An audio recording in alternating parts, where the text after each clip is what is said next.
கையில் வேலெடுத்து புகைமையில் மீதமர்ந்த சுந்தரம் அந்த கட்டழகு கொண்ட ஒரு கந்தவழி வேலவனை காட்டுவது ஆரெடுத்து மந்திரம் திருநீரெடுத்து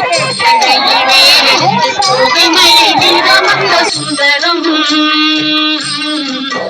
அந்த கட்டழகு கொண்டதொரு கந்தவடி வேலவனை காட்டுவது ஆரெடுத்து மந்திரம்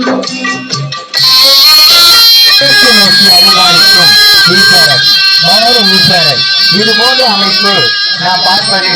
மிகவும் அரிது. மேற்கு நோக்கி அருள்பாலிக்கும் ஈஸ்வரர் பால ஈஸ்வரர் என்பவர் நோய் நொடி ஆரோக்கியம் மேற்கு நோக்கி அருள்பாலிக்கும் ஈஸ்வரர் என்பது மிகவும் அரிதான அன்பிப்பாக சிந்தனை நெஞ்சமே